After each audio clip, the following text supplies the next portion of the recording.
Witches and Other Night Fears by Charles Lamb. We are too hasty when we set down our ancestors in the gross for fools, for the monstrous inconsistencies, as they seem to us, involved in their creed of witchcraft.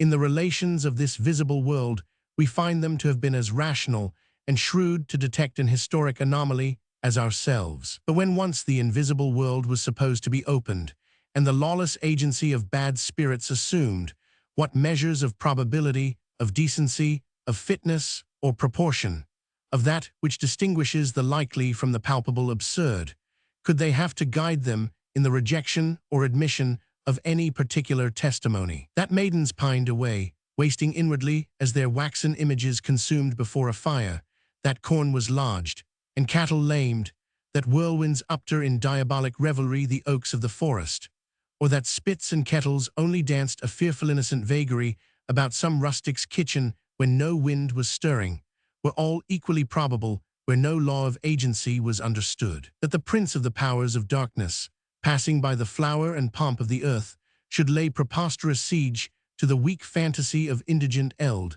has neither likelihood nor unlikelihood a priori to us, who have no measure to guess at his policy, or standard to estimate what rate those annals souls may fetch in the devil's market. Nor when the wicked are expressly symbolized by a goat, was it to be wondered at so much, that he should come sometimes in that body and assert his metaphor.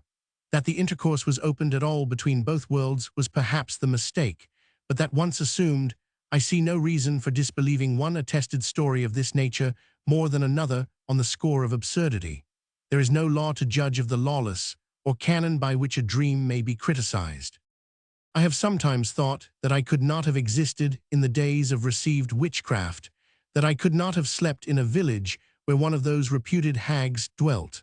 Our ancestors were bolder or more obtuse. Amidst the universal belief that these wretches were in league with the author of all evil, holding hell tributary to their muttering, no simple justice of the peace seems to have scrupled issuing, or silly Headborough serving a warrant upon them, as if they should subpoena Satan. Prospero in his boat, with his books and wand about him, suffers himself to be conveyed away at the mercy of his enemies to an unknown island. He might have raised a storm or two, we think, on the passage. His acquiescence is in exact analogy to the non-resistance of witches to the constituted powers. What stops the fiend in Spenser from tearing Guyon to pieces, or who had made it a condition of his prey that Guyon must take assay of the glorious bait? We have no guess. We do not know the laws of that country. From my childhood, I was extremely inquisitive about witches and witch stories. My maid, and more legendary aunt, supplied me with good store, but I shall mention the accident which directed my curiosity originally into this channel. In my father's book closet, the History of the Bible by Stackhouse occupied a distinguished station. The pictures with which it abounds, one of the Ark in particular, and another of Solomon's Temple, delineated with all the fidelity of ocular admeasurement, as if the artist had been upon the spot, attracted my childish attention. There was a picture, too, of the witch raising up Samuel, which I wish that I had never seen. We shall come to that hereafter. Stackhouse is in 2 huge tomes, and there was a pleasure in removing folios of that magnitude, which, with infinite straining, was as much as I could manage, from the situation which they occupied upon an upper shelf. I have not met with the work from that time to this, but I remember it consisted of Old Testament stories, orderly set down, with the objection appended to each story, and the solution of the objection regularly tacked to that. The objection was a summary of whatever difficulties had been opposed to the credibility of the history by the shrewdness of ancient or modern infidelity, drawn up with an almost complimentary excess of candor. The solution was brief, modest, and satisfactory. The bane and antidote were, both before you. To doubts so put and so quashed, there seemed to be an end forever. The dragon lay dead, for the foot of the veriest babe to trample on. But like as was rather feared than realized from that slain monster in Spenser, from the womb of those crushed errors young dragonets would creep, exceeding the prowess of so tender a Saint George as myself to vanquish. The habit of expecting objections to every passage set me upon starting more objections for the glory of finding a solution of my own for them. I became staggered and perplexed, a skeptic in long coats. The pretty Bible stories which I had read or heard read in church lost their purity and sincerity of impression and were turned into so many historic or chronologic theses to be defended against whatever impugners. I was not to disbelieve them, but the next thing to that, I was to be quite sure that someone or other would or had disbelieved them. Next to making a child an infidel is the letting him know that there are infidels at all. Credulity is the man's weakness, but the child's strength. Oh, how ugly sound scriptural doubts from the mouth of a babe and a suckling. I should have lost myself in these mazes and have pined away, I think, with such unfit sustenance as these husks afforded, but for a fortunate piece of ill fortune, which about this time befell me. Turning over the picture of the ark with too much haste, I unhappily made a breach in its ingenious fabric, driving my inconsiderate fingers right through the two larger quadrupeds, the elephant and the camel, that stare, as well they might, out of the two last windows next the steerage in that unique piece of naval architecture. Stackhouse was henceforth locked up and became an interdicted treasure. With the book, the objections and solutions gradually cleared out of my head and have seldom returned since in any force to trouble me. But there was one impression which I had imbibed from Stackhouse, which no lock or bar could shut out, and which was destined to try my childish nerves rather more seriously. That detestable picture. I was dreadfully alive to nervous terrors. The nighttime solitude and the dark were my hell.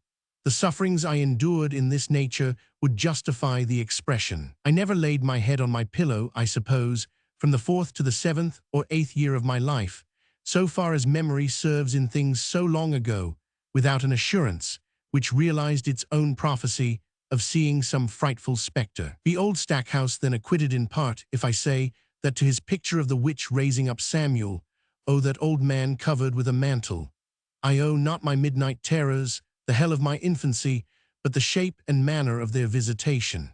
It was he who dressed up for me a hag that nightly sate upon my pillow, a sure bedfellow, when my aunt or my maid was far from me. All day long, while the book was permitted me, I dreamed waking over his delineation, and at night, if I may use so bold an expression, awoke into sleep, and found the vision true. I durst not, even in the daylight, once enter the chamber where I slept, without my face turned to the window, aversely from the bed where my witch-ridden pillow was.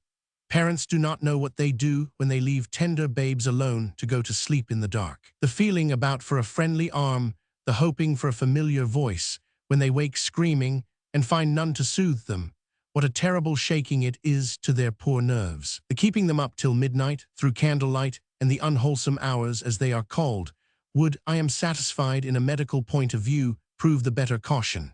That detestable picture, as I have said, gave the fashion to my dreams, if dreams they were, for the scene of them was invariably the room in which I lay. Had I never met with the picture, the fears would have come self-pictured in some shape or other. Headless bear, black man, or ape. But as it was, my imaginations took that form. It is not book or picture or the stories of foolish servants which create these terrors in children. They can at most but give them a direction. Dear little Th, who of all children has been brought up with the most scrupulous exclusion of every taint of superstition, who was never allowed to hear of goblin or apparition, or scarcely to be told of bad men, or to read or hear of any distressing story, finds all this world of fear, from which he has been so rigidly excluded ab extra in his own thick-coming fancies, and from his little midnight pillow, this nurse-child of optimism will start at shapes, unborrowed of tradition, in sweats to which the reveries of the self-damned murderer are tranquility. Gorgons and hydras and chimras, dire stories of Selno and the harpies, may reproduce themselves in the brain of superstition, but they were there before. They are transcripts, types. The archetypes are in us and eternal. How else should the recital of that, which we know in a waking sense to be false, come to affect us at all? Names, whose sense we see not, fray us with things that be not. Is it that we naturally conceive terror from such objects, considered in their capacity of being able to inflict upon us bodily injury? Oh, least of all, these terrors are of older standing. They date beyond body, or without the body they would have been the same. All the cruel, tormenting, defined devils in Dante, tearing, mangling, choking, stifling, scorching demons, are they one half so fearful to the spirit of a man as the simple idea of a spirit unembodied following him. Like one that on a lonesome road doth walk in fear and dread, and having once turned round, walks on, and turns no more his head, because he knows a frightful fiend doth close behind him tread one. That the kind of fear here treated of is purely spiritual, that it is strong in proportion as it is objectless upon earth, that it predominates in the period of sinless infancy, are difficulties, the solution of which might afford some probable insight into our antemundane condition, and a peep at least into the shadowland of pre-existence. My night fancies have long ceased to be afflictive. I confess an occasional nightmare, but I do not, as in early youth, keep a stud of them. Fiendish faces with the extinguished taper will come and look at me, but I know them for mockeries, even while I cannot elude their presence, and I fight and grapple with them. For the credit of my imagination, I am almost ashamed to say how tame and prosaic my dreams are grown. They are never romantic, seldom even rural. They are of architecture and of buildings, cities abroad, which I have never seen and hardly have hope to see. I have traversed, for the seeming length of a natural day, Rome, Amsterdam, Paris, Lisbon, their churches, palaces, squares, marketplaces, shops, suburbs, ruins, with an inexpressible sense of delight, a map-like distinctness of trace, and a daylight vividness of vision that was all but. Being awake, I have formerly traveled among the Westmoreland fells, my highest Alps, but they are objects too mighty for the grasp of my dreaming recognition, and I have again and again awoke, with ineffectual struggles of the inner eye, to make out a shape in any way whatever of Helvellyn. Methought I was in that country, but the mountains were gone. The poverty of my dreams mortifies me. There is Coleridge, at his will can conjure up icy domes, and pleasure houses for Kubla Khan and Abyssinian maids, and songs of Abara and caverns, where Alph, the sacred river, runs, to solace his night solitudes, when I cannot muster a fiddle. Barry Cornwall has his tritons and his nereids gambolling before him in nocturnal visions, and proclaiming sons born to Neptune, when my stretch of imaginative activity can hardly, in the night season, raise up the ghost of a fishwife. To set my failures in somewhat a mortifying light, it was after reading the noble dream of this poet that my fancy ran strong upon these marine spectra, and the poor plastic power, such as it is, within me set to work, to humor my folly in a sort of dream that very night. Methought I was upon the ocean billows at some sea nuptials, riding and mounted high, with the customary train sounding their conches before me. I myself, you may be sure, the leading god, and jollily we went careering over the main, till just where Eno Leucothea should have greeted me, I think it was Eno with a white embrace, the billows gradually subsiding, fell from a sea roughness to a sea calm, and thence to a river motion, and that river, as happens in the familiarization of dreams, was no other than the gentle Thames, which landed me, in the wafture of a placid wave or two, alone, safe and inglorious, somewhere at the foot of Lambeth Palace. The degree of the soul's creativeness in sleep might furnish no whimsical criterion of the quantum of poetical faculty resident in the same soul waking. An old gentleman, a friend of mine and a humorist, used to carry this notion so far that when he saw any stripling of his acquaintance ambitious of becoming a poet, his first question would be, "Young man, what sort of dreams have you?" I have so much faith in my old friend's theory that when I feel that idle vein returning upon me, I presently subside into my proper element of prose, remembering those eluding nereids and that inauspicious inland landing.